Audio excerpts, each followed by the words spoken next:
in the communist states in the 20th century. I mean, anybody who goes through that literature with any degree of care comes away traumatized, right? Shell-shocked. It's just, it's everything the Nazis did on a larger scale. It's horrifying, and yet I see with my students, 50 or 60 million people who dared to disagree died? Oh, well, at minimum, it was... In their own culture? It was something... In their own society? We don't know. In the Soviet Union, the estimates range from 20 to 60 million. And in Mao's China, the estimates are as much as 100 million. Are our kids taught this in school? No, not at all. In universities? Why not? Without evildoers, there would have been no archipelago.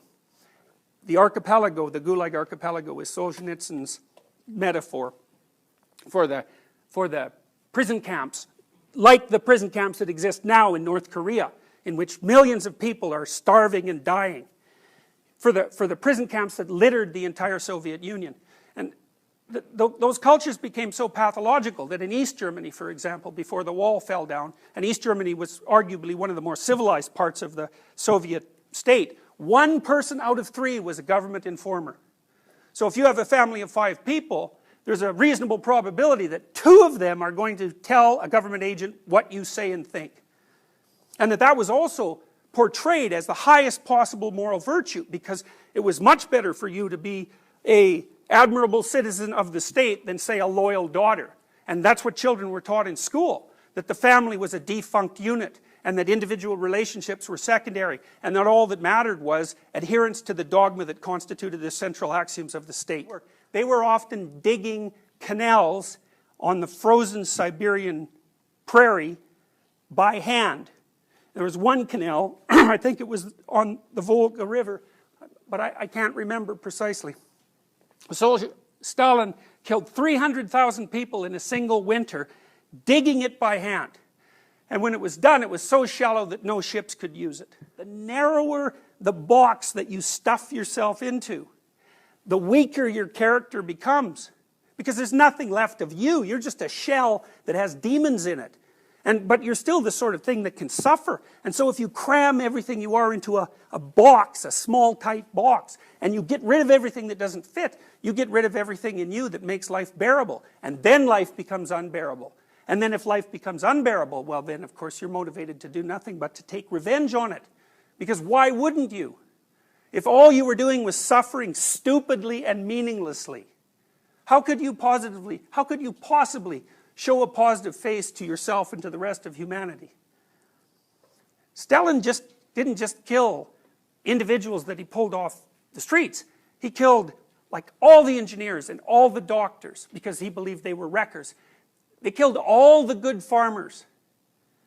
They killed 6 million Ukrainians. They moved whole nations of people into Siberia and let them die.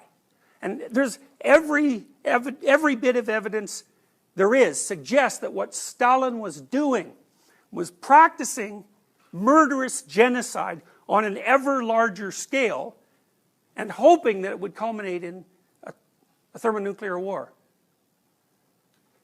And we escaped that just by a thread. And when I hear someone say, that wasn't real communism, I know what they mean. What they mean was, if I was the dictator in Stalin's shoes, I personally would have brought in the utopia. That's what that statement means. Or it means an ignorance of history that's so utterly appalling that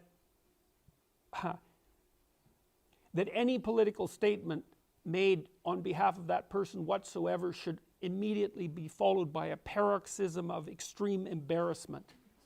Already there are reasons for the left and the right wing, right? The right wing stands for hierarchy and the left wing stands for those who are displaced by hierarchy, right? An endless problem.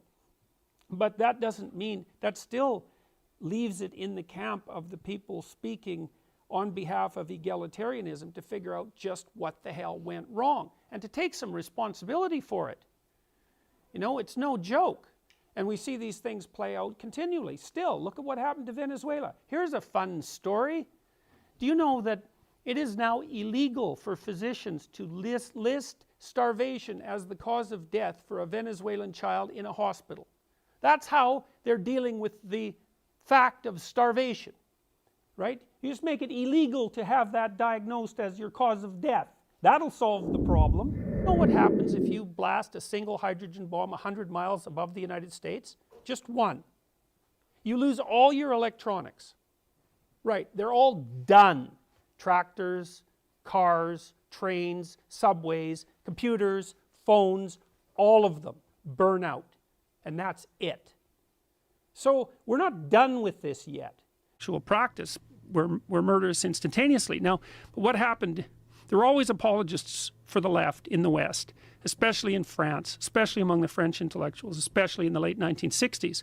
And then when all of the information about what was happening in the Soviet Union came flooding forward, and that culminated, say, in about 1973 when Solzhenitsyn's book was published, the French intellectuals changed their tune. Instead of agitating on the part of the working class, which allied them with murderous Marxists, they switched and started to talk about power and to talk about group identity. It was like a sleight of hand. The underlying pathological philosophy remained exactly the same, but the surface nomenclature changed, and that became very attractive. And at the same time, the Soviet Union dissolved. And so one of the problems I think we have now, a perverse problem, is that these Marxist ideas are very attractive to compassionate intellectuals, and we don't have good, bad examples like the Soviet Union around that everybody can point to and go, yeah, well, that sounds good, but, you know, what about the murderous death camps and the millions of people who are suffering? We still have North Korea, but, you know, people treat North Korea like it's a joke instead of like it's an exemplar of a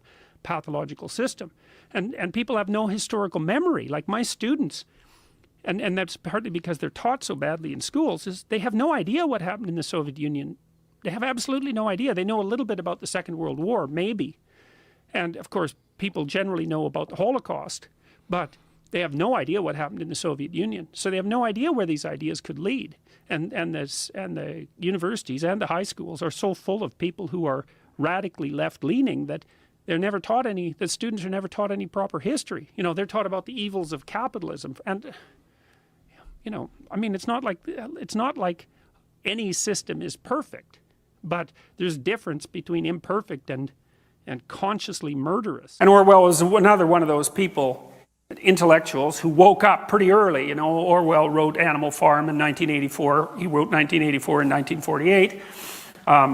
Wrote Animal Farm approximately around the same time. He knew what was happening under Stalin, and he wasn't afraid to say it.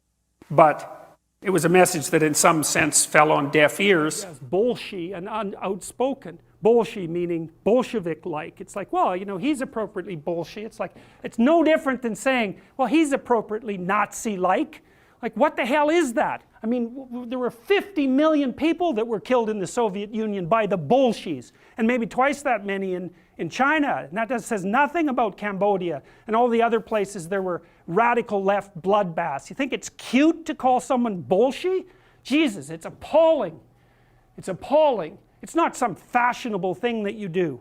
It's the participation in some of the deepest intellectual morasses of evil that human beings have ever managed to create. And yet it's fashionable. It shows you what the universities are worth.